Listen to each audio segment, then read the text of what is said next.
What's going on, everyone? Costi with PickDawgz here with Eric Pathy for Tales from the Ticket, episode number 43, the March Madness special. Usually we are getting ready to leave for Las Vegas. Not this year. Definitely will make it back next year. Eric's got his pour over, as always, as part of the show. It's our show's mascot, the pour over. The pour over. What's up, man? I'm looking out the window. I had my first outdoor nice bike ride. The other day it was 80 degrees, and now I'm looking outside and it's snowing. It went from 80 to snowing. That is the typical. You wouldn't believe this if you wouldn't believe it. But I told you, I said that this is what they were predicting, and I think I turned the air conditioning on. Now I got to turn the heat back on. Yeah, I mean, the last couple of days were in the 70s.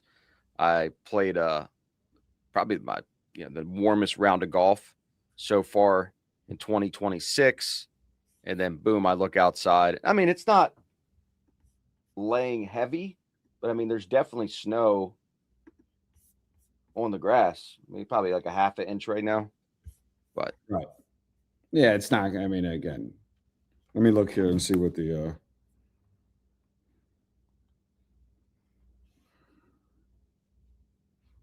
It shouldn't be much more than that. Maybe an inch. It says 38, feels like it's 24 degrees. It's going to actually, and then by Monday of next week, it'll be back to 70. Insane. Of course, the whole weekend when you'd want to play golf, it'll be cold and nasty. But you'll have plenty more weekends to play golf. Actually, you might not have that many more weekends to play golf. It's getting close now. It is part of the schedule to be a father. Here's the good news. With this industry, I could trade sports virtually. I could be anywhere. So I probably need a little bit of help from you on dealing with my teams. Obviously, when the baby's first born, but I should be back to regularly scheduled programming right after that. Man, it's 1:03 Eastern. There's already a few games that have started. It is March Madness. I think people forget that March Madness is not just the main tournament. The conference tournaments, anytime it's a neutral court game, usually when you're dialed in, I mean, our teams are absolutely slaughtering it right now. It's just easier. I mean, when you have the data, when you have the systems, it's just easier this late in the year. What did Brad say? I almost got divorced one year because I played nonstop golf after my son was born. Is that our boy Brad? Yeah. But he got divorced anyway, so it doesn't matter. He should have played the golf. I'm optimistic, Brad. I feel like I'm gonna have, because at the end of the day, me driving to the office is the same exact thing as driving to the golf course, because the office is 3 minutes away from the country club. So I actually moved. I was at another country club that was about 30 minutes in a different direction. Now it's literally 2 minutes from the office. So, got to get to work early, even during baseball when there's no early games on certain days in the summer. But I'm excited. I'm very excited to be a father. I'm excited for this new chapter of my life. I'm excited for all the things that come with that. Just ready to get this baby delivered. Could be any day. I wouldn't shock me next Thursday. I don't think it's going to be today. I'm counting it out, but I wouldn't shock me next Thursday. We're doing the show and I get the bring, bring, bring. Eric, you're going to have to finish this one on your own. Hey, I got to go. I'm game. You know me, I could do an hour easy by myself, so that's fine. The Hour of Power with Eric. You kind of do that on your Dime Club videos from time to time already. Exactly. Talking to yourself for 25 minutes. I actually enjoy the videos the most. I watch them because your video drops usually around 6 a.m. and 4 a.m. 4 a.m. 4 a.m. And I'm on the way to the gym. So on the way to the gym, I have it in the car And it's like I'm laughing literally with nobody else in the car out loud. Usually, we haven't really had the trolls of late on the channel, but usually they're in the comments. Well, I know why they're not there. Your free picks are not losing. Your free picks are not losing. So the trolls aren't there. I didn't even check last night to see what happened. So Who'd you have last night? I don't even remember. What was the system? I think it was the Kings against the Hornets. I think it was the Kings. I think I can double check right now while we're talking. If it was the Kings, you covered. I'm gonna go here, the Kings. I'm gonna go to my YouTube channel. See that's how these guys obsess over the free picks, and I'm like, what was the free pick? Let me go here. Yesterday's free selection, which was the 11th. I got the sound off, which is cool. I got basically no comments, which means I probably won. Let's see here. Yesterday was the 11th, right? Yep. I'm pulling the needle. I'm doing what the D-Gens do. I'm pulling the needle. Kings plus 13. Did they win? Cool. How much did they lose by, or did they win? Lost by 8 or 9. Okay, cool. So let's go back and look at the it was just a system. Nothing. Literally, when I win, silence. Nothing. It's the funniest thing. I was 12-15 in February. They were losing their minds. Like the world was coming to an end. It is. You're 12-15. You should be 15-0. You mean like last night? 14-0 last night. So give me a little bit. I mean, the whole thing with when you deal with these different groups, I think a lot of people have how do I say this? They don't understand that real data does not come from individual humans. There is ones on the site like Big Al, who runs an all access, who we've all talked about it throughout the years, had a down year, and it's just a slump. It's no different than you guys just did a video on this where it's like the best batter, Aaron Judge, goes through a slump. It's just part of the game, right? So he's had a slump, but that doesn't mean that we're exclusive to just Big Al and his actual all access plays. We have a bot that is literally generating games. We have our different syndicates that we're connected with the David Millers, the Micah Smiths, the Mickey Maces of the world that connect us with some of the sharpest groups. And it's really our job to decide, can the client handle one of the groups, two of the groups, three of the groups, all of the groups, right? So I always find it fascinating because most people are so hyper-focused about individual games and results of individual games that I would say more than 99% of the general public that watches this YouTube channel technically would not be a client of Eric Pathy and Costi Safer. They would just be clients of individual cappers, which is completely cool. It's not for everybody. We have a very small select few. I mean, we have on average less than 50 clients at a time, and there's over 272,000 subscribers on the YouTube channel that enjoy watching the free picks or buy picks from the different random handicappers. C Money, I'm telling you, man, if you look in the description, if you click description on the YouTube video, there's literally a number right there. He's struggling. C Money, you're struggling. It's all right. I'll get you where you need to be. I'll put it in the comments.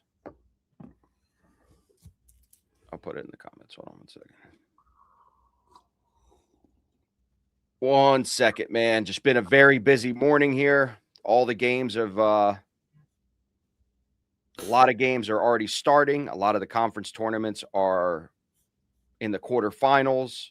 There's lots of volume every single day. our job, because we're sports syndicate traders, we're releasing all of these games to clients on the different Telegram feeds manually. Nothing is automatic. So we're releasing games on a NHL Underdog channel. We're releasing games on our high volume channel. We're releasing games on our condensed low volume channel. We're releasing games on our Dime Club. Yang has a VIP channel that I release games for, and Big Al has a channel where he releases his VIP plays. So the entire morning is usually figuring out, is the line right? Is the pricing right? Is the unit right? And it's a lot going on. So I'm grateful that I could relax, because all morning was feeding these games into all our different accounts, because what most people, I think, don't know about us, most of the money that we make for our livelihoods is betting the games ourselves. Right. And then we offer these consulting subscription services and mentorship courses in different facets for clients that want to really, understand how to be a successful sports trader without having to do much work. So, it's part of the game, but I just feel like March Madness is always busier than I anticipate. It's like I was at the office at 7 a.m. today. Couldn't even go to the gym. There was too much going on. And finally could breathe. But what I'm not doing is like you. I don't watch the games. I think people still can't fathom that we are not, for the most part, I am not, game watchers. And people, I talk to people all the time, Eric, and it's like, you don't watch the games? You don't know what's going on? Denver just lost, and no. You don't have to watch games to make money betting sports. When you're trading them and you're following systems and you're having data delivered to you, it should be simple, stupid. Most people try to overcomplicate it for the most part. I know you talk to a lot of people. What is your feedback in general? Do you think it's a necessity to watch the games to be successful at sports betting? It's an absolute utter waste of time. I'm trying to be less profane, but it's an absolute utter waste of fucking time, even if you're live betting. That's what people don't understand. No, people like Dave Miller and Micah that live bet, and crews that I'm dealing with, like right now, I just put in a live bet while I'm talking to you. You don't need to watch anything. There's nothing. You just need to know what line are you keying off of. And then if you can get the right price, you make the bet. So I'm not going to, talk about the live betting, but the reality is like I'm sitting here live betting while I'm talking to you, which is why I was looking to off the screen, and I'm just told, get this number. If you can get this number or better, take it. And if you can't, don't. And I don't have to have the TVs on. What am I going to change? I just need the price. Remember, this is not hockey. This is not baseball. You're not betting on the team winning or losing. You're betting on a number. And that's the reality. And the reality is, I get it. A lot of people are fans and they enjoy it. And, I used to be very,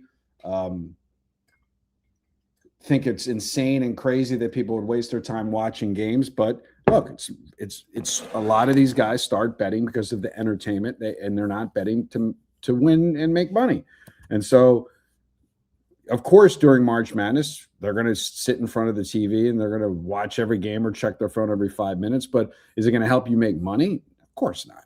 No pro is making money watching games. This is like the biggest delusional nonsense. When I used to go to the office in Don Best, they used to make the live lines that they were funneling to the offshore sports books. All they had was screens up, and nobody was watching the games. I mean, to make any wagering decisions, they might turn it on because they're interested in the outcome of the game, but has nothing to do with making money. I mean, what if I would tell you right now that a team that was 31-0, open bets. Go ahead, I'm listening. A team that was 31-0 lost in their first game in the MAC tournament. Do you think they still make the tournament? Do you think they'll make the cut? They don't even win their conference. Miami, Ohio losing 83 to 87. They lost outright. I know. I'm looking right here at the screen. What was the line on the game? 8.5. No, it was 10. I think it was 10. That'd have been a good move. Did Al have that? It sounds like an Al play to have you. No, sorry. I'm thinking of a different game. They were 7. They were 7. Oh, okay. They were 7. Was Al on that game? Sounds like a play he would be on. My head is spinning, but I could tell you right now. He was not. Got it. That does sound like an Al game, though. It does. 12:30 live. So I'm interested to see if they even make the tournament. Yeah, it would be interesting to see what they do. I mean, Al still has Michigan winning it all. I talked to Al the other day, and it's not because he went to Michigan. He just for his ratings. But again, them winning it all and them not covering it doesn't mean they have to cover. They just got to win. Well, he's got a ticket that he got really good value to bet it. Brad said we went 2-53 betting against. What he said? What did he say? He said Al went 2-53 betting against Miami of Ohio this season. No, at least he got a couple wins out of it. There's been a couple through even the year when he had a insane run. What was that? What was it? What was that team? Pacific. Yeah. And it was the Browns in the NFL. And it was Pacific in college basketball. And he had a God run for 2 years. So he had a God run. But now we also have 7 games currently in action as we speak. Wow. We have Fordham and George Washington. This is why live betting is so hard, right? So I just tried to live bet a game, and the minute I submitted it, the line moved 3 points, and then it didn't accept the bet. So it's like not only this is why the average person cannot live bet. You get a number, you're looking for the number. It's just impossible. I mean, I understand people sit on their phone and live bet on FanDuel and DraftKings all the time, but they're just getting the worst of it because they don't really know. They're not looking for a specific number. They just go, oh, I want this team while the team is being played, Damn. So I'm going to come back to that game. So if you guys, we always open up questions for anybody that comes on the show. I always refer people that I talk to throughout the week to come on the show and ask us anything intellectual, sports betting related. Gladly answer. Eric has a wealth of knowledge, and you could ask him anything you want. Same thing with myself. But what we're doing, because we do the show live, because we do the show in the middle of games being played. As you can see, Eric is live trading. Sorry, I'm going to get back to being focused in a second. My bad. I have my screens up to see if my groups are posting any more games for the afternoon. Most of the games have been loaded up and sent out, but just to give you an example of the type of volume some of these syndicates make. I logged into an account today that had $60,000 balance in it, available capital, and it said that there was $380 available. And I log in, it's one of these syndicates and they have 60 plays at a dime a game playing the whole board. And before we get into the questions, you talked to Ivan yesterday when we were talking about bankroll money management, how he was confused on the 10%. In a perfect world, you want 100% of your bankroll being used every day. When I log into an account that has a $60,000 balance and I see there's $343 available for wagering, and then I click on open wagers or pending wagers, and there's 60 bets at $1,000 a game. That's what you want. You want if you're doing your job to have no money to bet. Maybe you can expound on that, why I'm making these bets. So in a perfect world, you want with volume, right? You want to have your bankroll diced up with systems in your account. So whether you have NHL, whether you have high volume, whether you have baseball, it's going to be starting, whether you have tennis, whether you have golf, anything that is system related.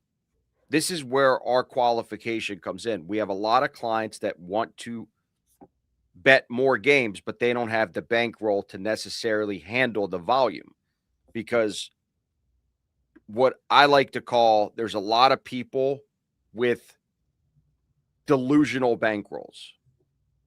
And what delusional bankroll means is I'll talk to a client. I'll say, I bet $1,000 a game. I say, cool. What's your bankroll? 3,000. Well, what if you lose 3 bets? Oh, I'll just reload another 3,000. Well, what if you lose the next 3,000? Oh, I'll just wait a week till I get paid next. And then I tell them the hard truth. You should be betting $100 a game. He goes, I can't bet 100 a game. It doesn't do it for me. So it's the delusional bankrolls is why these sports books are never going to go out of business. People that have unrealistic expectations and don't know how to manage risk, and they're just hoping that that initial deposit out of the gate, they come out swinging and they make money. But really, they're not making money. What you're doing is you're just borrowing money, because you're not actually following a system. You're pulling money out based on wins. You're leaving a little bit of money in there, and you're trying to do what's called the gambler always says, run it up. If I had a jar on my desk and I put a penny in there for somebody that tells me, let me get back to you, I'm going to run it up, I would have that jar full in a week. I don't even know what the fuck that means. What does run it up mean? What are you running to the store? Doesn't mean anything. So it's like delusional bankrolls is the more and more people I've talked to over the years, the more and more I realize why it's really not the system betting that these sports books are losing. It's not even just the parlays. It's the delusional bankrolls that these clients think that they could take a little bit of money and they could turn it into a lot of money. This isn't crypto, guys. This isn't a meme coin that is going to skyrocket 10,000% overnight because of because of the tweet. Doesn't work like that. If you do it the right way, and again, even if you do it the right way, there's certain systems that still end up losing. Look, we've been with Big Al for 3 years. He had a God run for 2 years, and this year he's had a bad run, and next year he could have a God run again. He's still net up since he started doing the all access. So the only way to withstand the losing is to make micro bets on a large account. And if you don't, you're just gambling. I don't teach people how to gamble.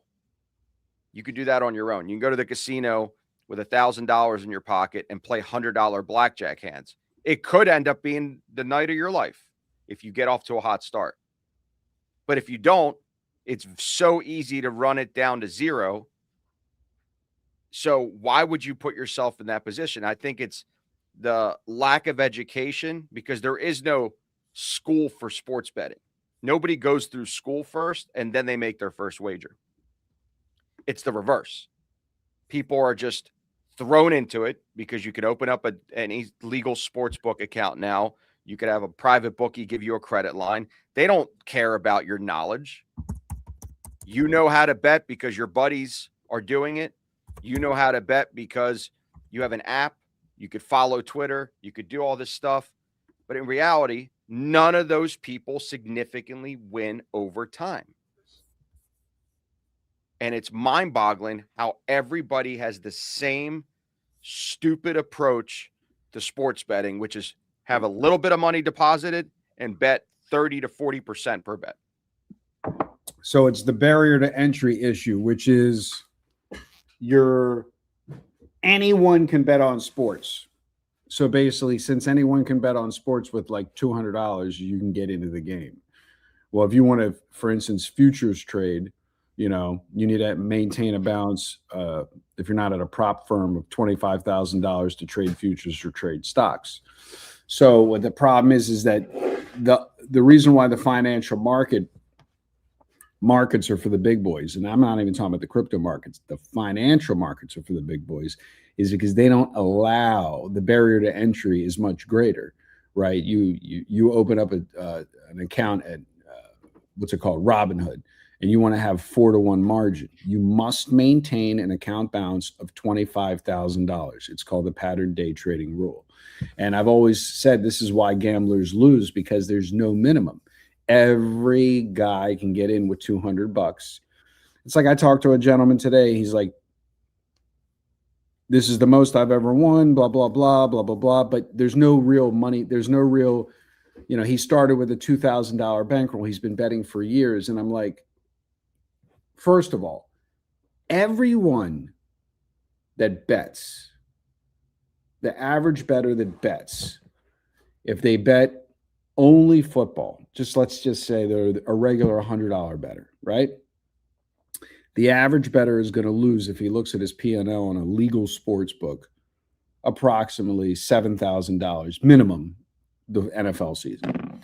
He'll never think that in the beginning of the NFL season. He'll never think that. He'll put in $500, and we call it the micro deposits, right? The micro deposits. And then when he looks back in the rearview mirror, but if I told that guy on August 31st, just put in $7,000 for the 7 months of the NFL. I'm just, not that I would ever want somebody to only bet garbage NFL. I'm just making a point.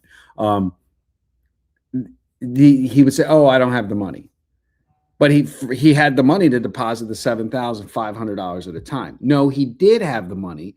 He's mind tricking. No, himself. that's no. I don't totally agree. Nobody's broke. Listen, no. Broke, and all these people. They might not know. This is the reason why these sports books win, Eric, because a lot of people don't have the money.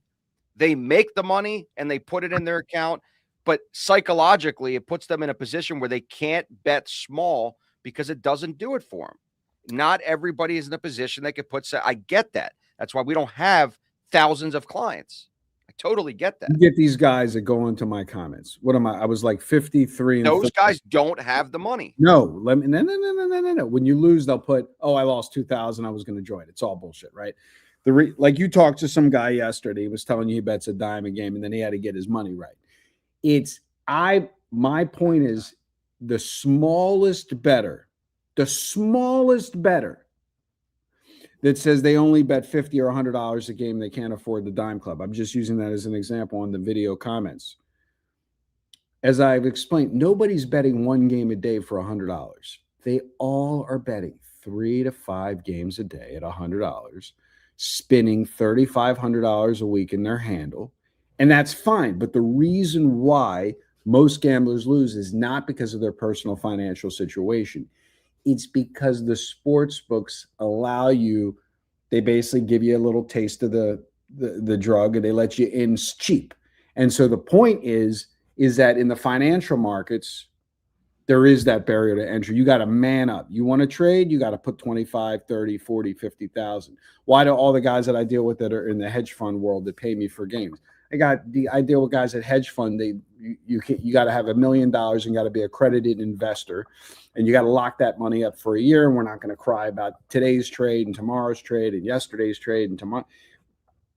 You're properly funded. So when you go into it knowing that you have to be properly funded, I do not believe one person who watches any of the free content has a financial issue.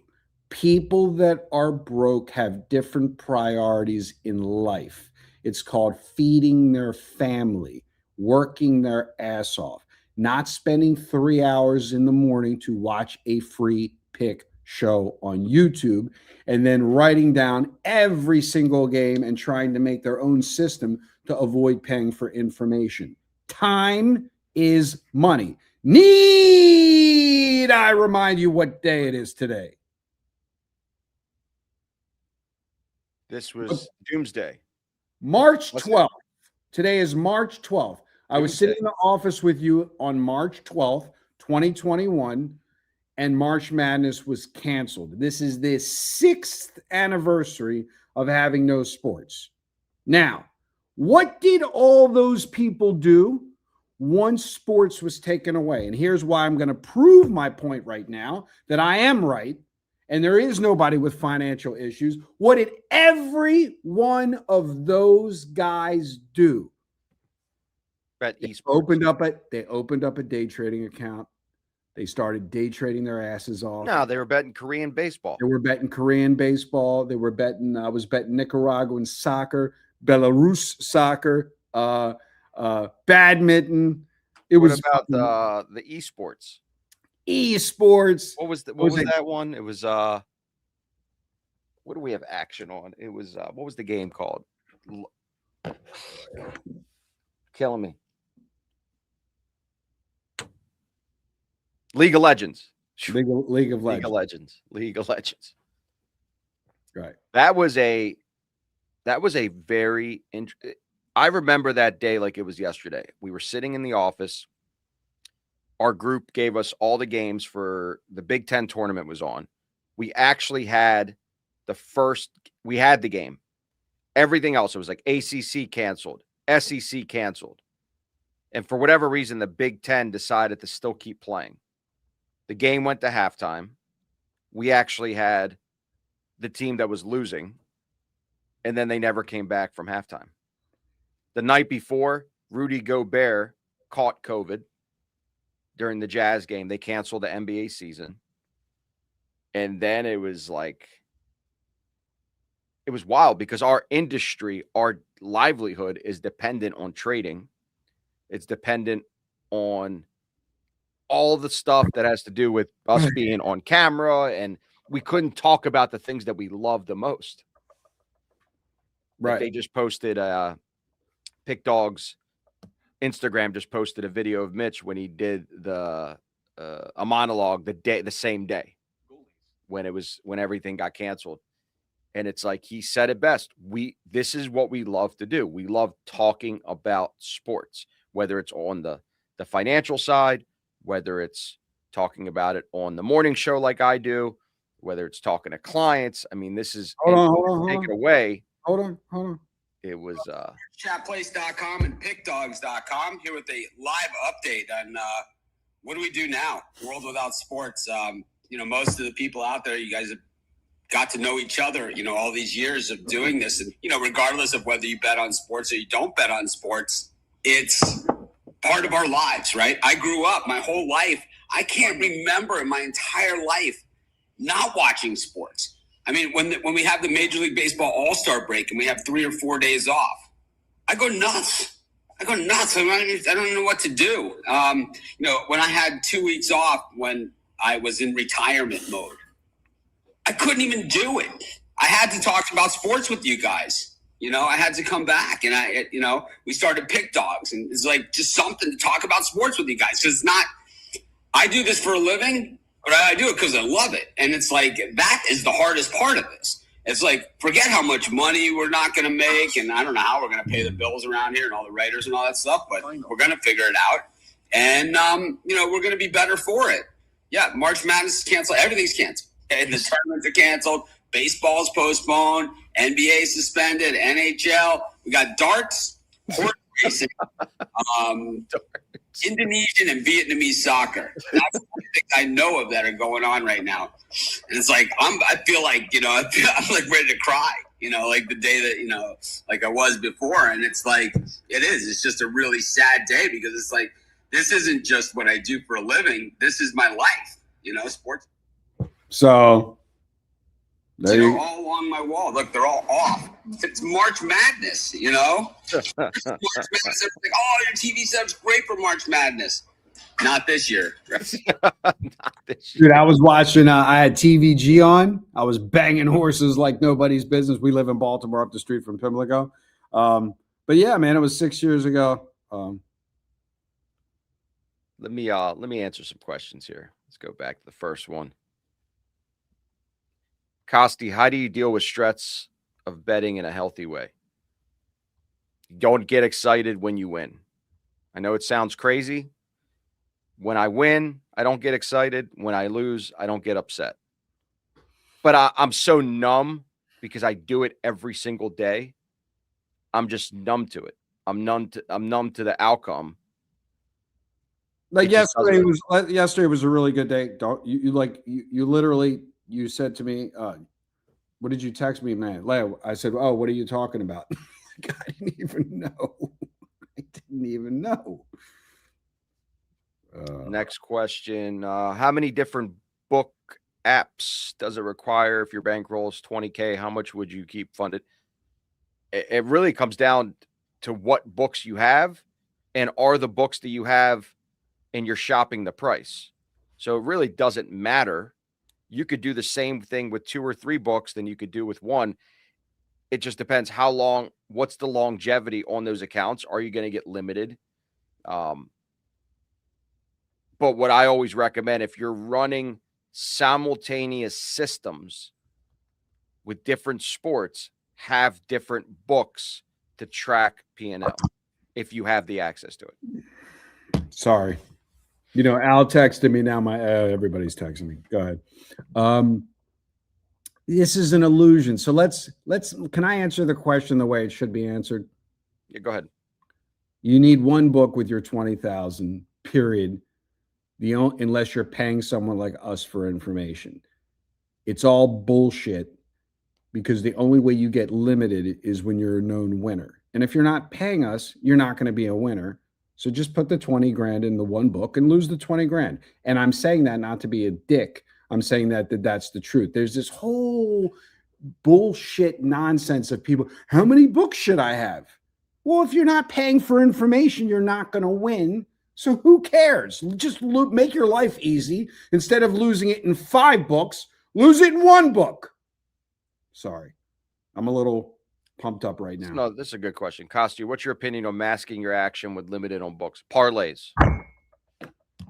When you're limited on books or you're trying not to get limited on books, you throw stupid square parlays on there. And usually that throws them off. Doesn't always work, though. Doesn't always work. But parlays are always real square parlays, too. Real square.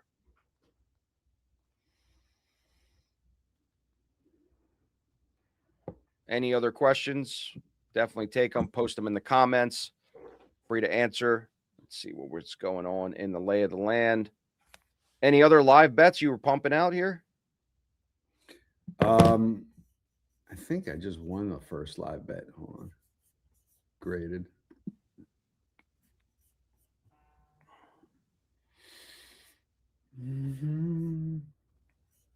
Nah, I mean, again, it's an all-day affair, right?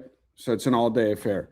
But no, I mean, look, the reality is that let's talk about baseball now. Let's talk. Well, let me go back because I'm all over the place because of real life news, which I shouldn't be looking at right now. Michigan is favored to win the championship plus 300. Duke plus 340. Arizona plus 550. Florida plus 600. Houston plus 1,200. Illinois plus 2,000. I'm going to round it out. Connecticut plus 2,000. Iowa State plus 2,500. And then Purdue plus 4,000. So we got 3, 6, 9 teams. Of those teams, would you pick a sleeper? We know Al's play is Michigan, but now it's plus 300, so there's no value. You know what I mean? Caught me off guard. I actually don't have any slips this year for usually I did. I think last year we had Florida. I'm trying to think who we had. Made it to the Final Four. Drawing a blank. But let me see if I could have a sleeper here for you.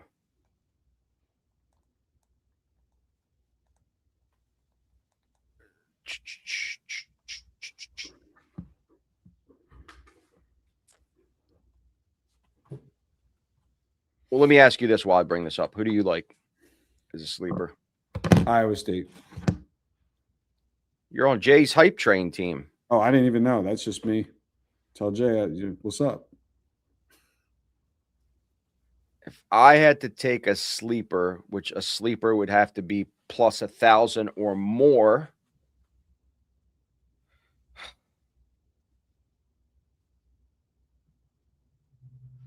Give me UConn. They have the coaching. They have the guards.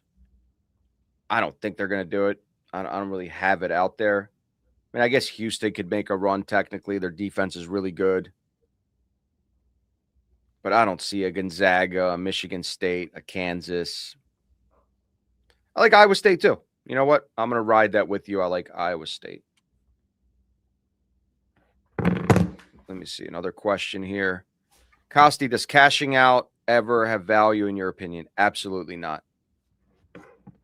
You always have to look at it like this. If you made the wager, the money is gone. You anticipated when you made the wager that money is gone. So why are you cashing out? Are you cashing out because you need the money? Or are you cashing out? Is it a 6-leg parlay and it's the last leg?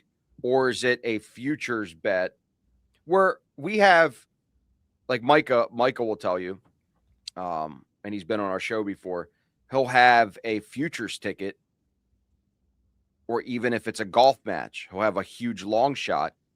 As it gets closer, now with Kalshi and Polymarket, you could hedge your bet.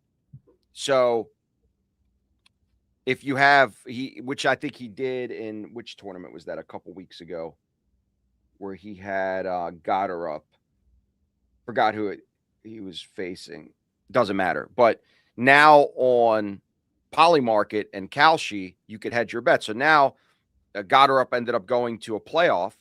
He had a huge ticket on him because it was in golf to begin the tournament, there's a huge underdog price. He was able to hedge the guy he was facing. So that way he's basically still has the majority of his money on his ticket, but he's able to hedge it live, which I would do. I personally don't cash out. Some people have other opinions, but the way I've been taught from the beginning is if I make a wager on a play, I anticipate that game winning and that money is gone. Unless, I guess, you need the money. And if you need the money, then a lot of people do cash out. Let's go back to the beginning.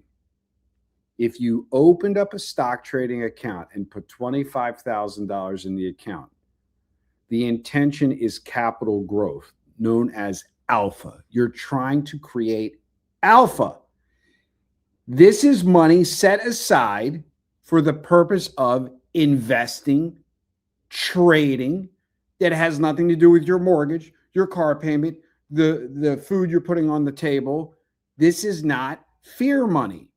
The reason why people ask these questions is because they're using money they shouldn't be using. They're not asset allocating correctly, treating their wagering as a business. Why? Because of what I keep going back to. The sports books con you, making the barrier to entry too low. Anyone with $100 can open up a sports book account. How many times have you spoke to somebody, Costi, that you can tell their checking account is actually their sportsbook account? Their FanDuel account is all their money. It's not separate from their money. Now, this isn't, again, I understand it. I don't, like, if you want to live your life that way, great. But if I know that I need $1 million to get into a hedge fund and I need to pay for my daughter's college and I can't put $1 million into the hedge fund, I'm just not going into the goddamn hedge fund. Like, I'm not taking my kids' college money and going into the hedge fund hoping that I'm going to create alpha. Do what you can do with discretionary capital, which is why all the serious players that we deal with treat this as another asset that they're allocating revenue to this market versus the stock market, versus the crypto market, versus the gold and silver commodities market, versus now the oil market going through the roof. So when people ask questions like this, they're asking the wrong question. You're caring about cashing out because you're using money that you shouldn't even be using. In a perfect world, on January 1st, you open up a sportsbook account and you don't make one withdrawal and you see where you're at like you would in a hedge fund on December 31st. Sorry. So He said you need the barrier low so the financially challenged could have some hope. No, what they're doing is What was Mitch's hopium? He had a hopium phrase that he used. it will crush your dreams. Hope will something and crush your dreams. God, I can't remember shit today. I'm telling you, I've been here since 6 a.m. working on college basketball. I hear brain, you. It's total mush.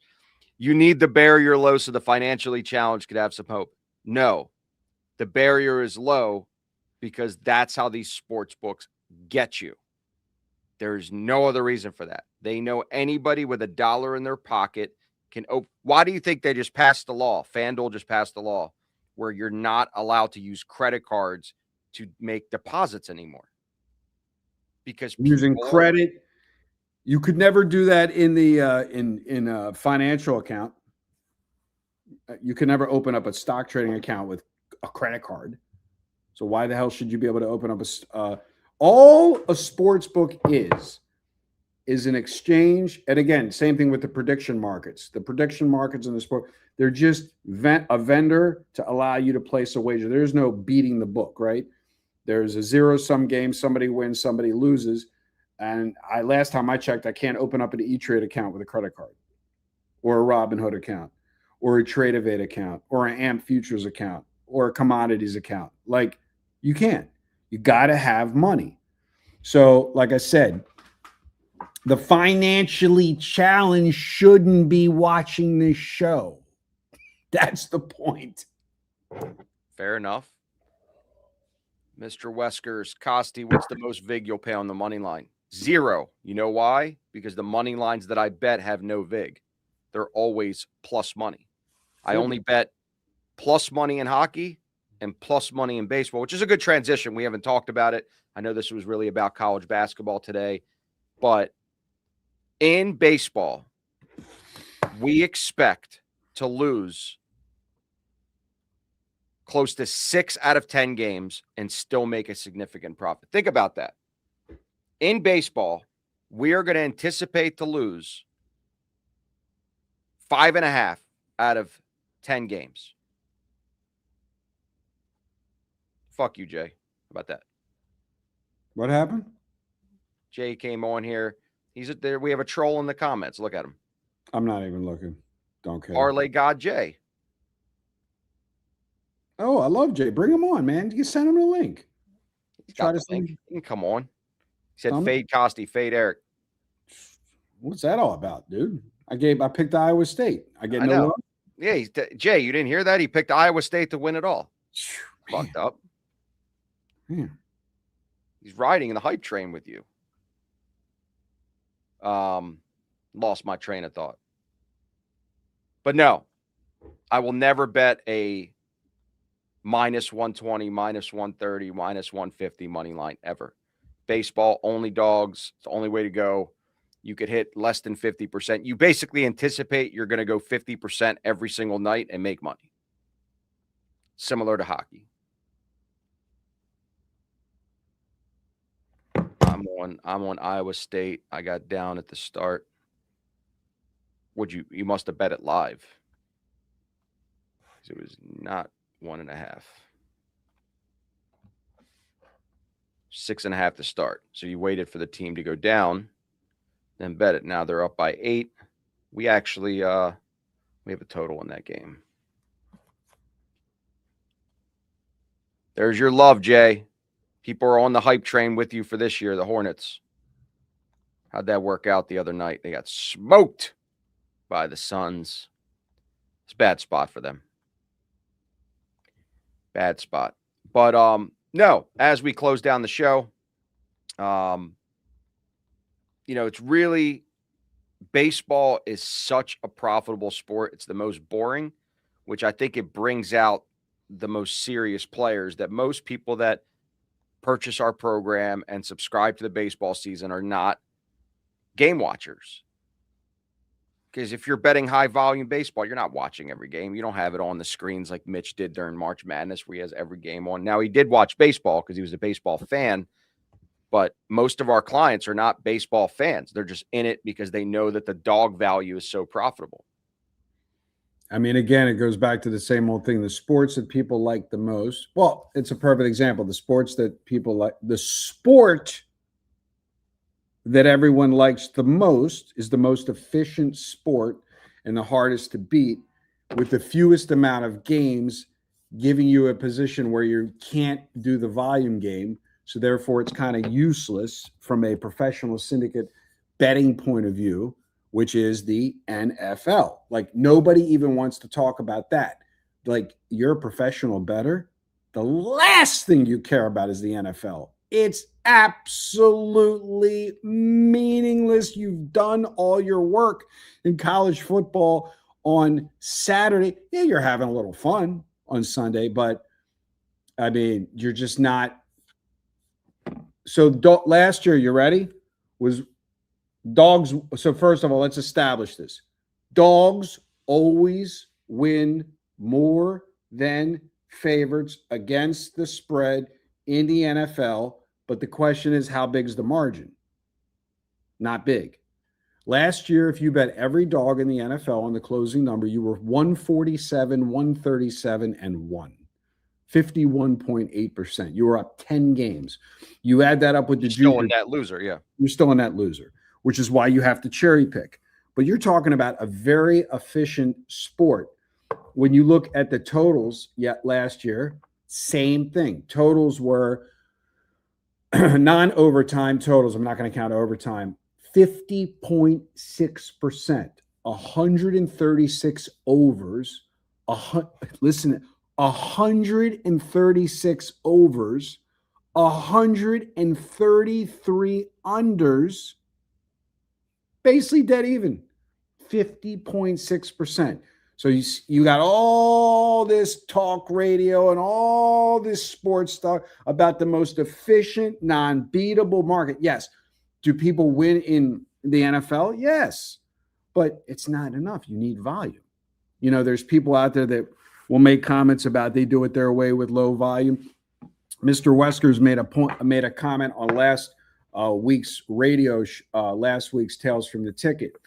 And what he said was he was talking. I'm going to bring it up here, and it was a good comment that he made. Let me go to YouTube, PickDawgz playlist, and I was going to actually bring this up since you mentioned him.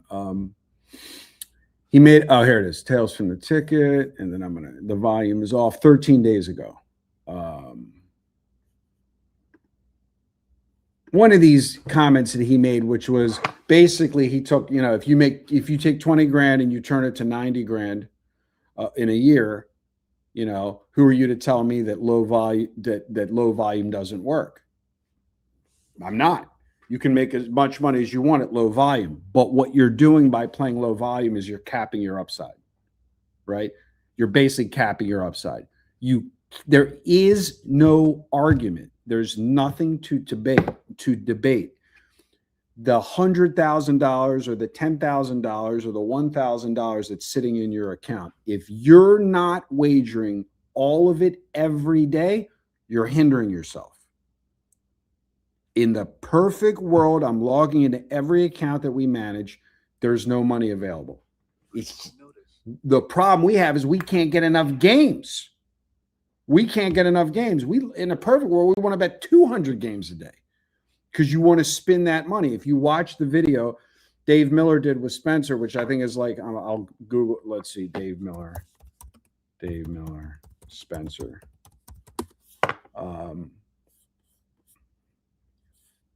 596,000 views. 4-year-old video. We're almost at 600,000 views, right? What he said was he was trying on a Saturday. He's trying to make 5 to 6%. So he risks $1 million on a Saturday, and he can make $60,000, let's say. But he can do that over and over and over and over and over and over again, rinse and repeat.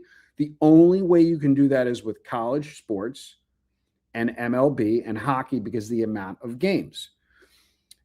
Pros, to be honest with you, the NBA is useless and the NFL is useless. And the reason why the NBA is useless is because, again, it's a very efficient line. If you go, and if I go here, and this is in real time. I can't even tell you, Costi. I'm going to do it right now. Let me bring it up here. NBA sports, NBA home. I'm trying to bring up the spread record here. There we go. All right, so NBA right now. You want to talk about efficiency? Remember, in every sport, dogs win more than favorites. Every sport. Doesn't matter what the sport is. I'm saying point spread sport. I'm not talking about baseball and hockey, right, Costi? Mm-hmm. What did I say the record was in the other sport? I said it was 51%. Yeah. If you've bet every dog in the NBA right now, you're 503, 467, and 11 on the closing number. 51.9% efficiency. But you don't have enough games to get the volume in, which is why college basketball is so important. You don't have enough games to get the volume in. When I look at college basketball right now, look at the difference. 2,850 dogs have covered. 2,692 favorites have covered. You're talking over 5,000 games have already been played. Guess what the record is for the dogs? 51.4%. So I just pulled up three sports. 51.8%, 51.9%, 51.4%, and you guys think you're going to beat the books. Save all the watching the videos, save watching the show. Just take a coin, flip it if you're not actually edge betting with professional betting syndicates. Now, does that mean you're not going to have an outlier? Does that mean you're not going to have the guy sitting at home that took 20 grand and turned it to 90 grand on low volume? Yeah. The question is that 1 year or is that 25 years? See, that's the difference. When I talked to Dave Miller, I met Dave Miller 15 years ago. He was already doing it 10 years. So now he's in the year 25. I knew Al since I'm 14 years old. Al just turned 60. Okay. So right. So there's a difference between short-term variance of I had a winning year, because how many times do you talk to people, Costi, that say, they live in you say to them, what's your bankroll? And the guy goes, well, I didn't ask what it was last September. I asked what it is now, today, not yesterday, not the day before. Well, I took my 5,000 and I ran it up to 50,000. And then I got greedy because I was trying to press it to 100,000. And now I'm back down to 5,000, right? But when I call Dave Miller, and Dave Miller, every year, a winning year, period, for the last 25 years. Al, 25 out of 33 years. So again, now you got to stretch your time frame. It's not only did I have a good year, you can always find someone to be an outlier that does there's a guy watching this right now, or we'll watch this recorded, that does literally opposite of everything we say, does everything wrong, does 5-teamers, 10-teamers, 20-teamers, 30-teamers, in-game bets live, plays the first half, plays the second half. He's killing it. But will he be killing it in 3 years from now? And the answer is no. And that's why he doesn't need 10 books. He needs one book. Because when you put in 20 grand into a sports book and you run it up to 200 grand, you will never get limited because they can see that your action is square action. That's good, because this is one of the questions Mr. Wesker just posted. How does a book catch you that you're affiliated with a syndicate? So yesterday, right. I called Micah yesterday, and he was 11-1 on the early shot of all the games that he had played, and he beat every number by 2 points in a PPH credit book account. You couldn't play those games in a legal account because if you're beating every number by 2 points. So the answer is the only way. It's not about being affiliated with a syndicate. It's about beating the number before the move.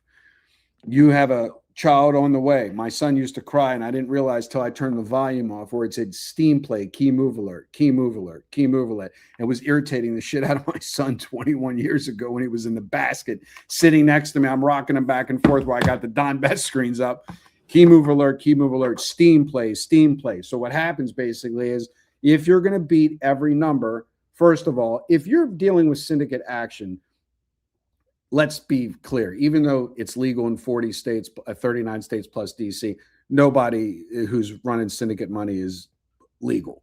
They're offshore or they're with a credit bookmaker, and that's just life. Now, the game's changing with the prediction markets because Mike is starting to use the liquidity of peer-to-peer wagering, which when I flew and met a client in London, as you know, he's a high-stakes soccer bettor on Betfair, and he could put up $1 million and get filled the majority of it by peers because Betfair was just, and there wasn't Betfair. Now we have the prediction markets, which is kind of the US version of peer-to-peer wagering.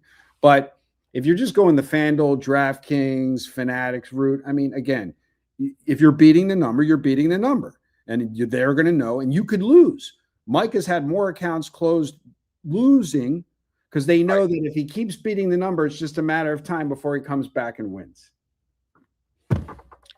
Well, guys, that quick, an hour has passed. I hope all of you guys enjoy March Madness. I know everybody, this is the time where they love to watch. But thank you for tuning into the show where we try to not just make you watch, but listen and to learn something. We will be back here next week, same time as always, during March Madness. Because next week, this time, and you guys might just have a 1 hour monologue with me. We're getting very. We don't know. Well, if you know if I'm not on the show, you will definitely know why I'm not on the show, and that's because I am in. And listen, if it's not next week, which is the 19th, the following week is the 26th. And what's the actual due date? 27th. Yeah. So. All right, guys, appreciate each and every one of you. We'll be back next week. If you want to actually be a client of ours, we open it up. The number's listed right in the description below. Call us, text us. We'll set up a time to speak. Aside from that, enjoy March Madness, enjoy conference tournaments. Let's get ready for baseball. Next week, we'll be talking more March Madness and more baseball.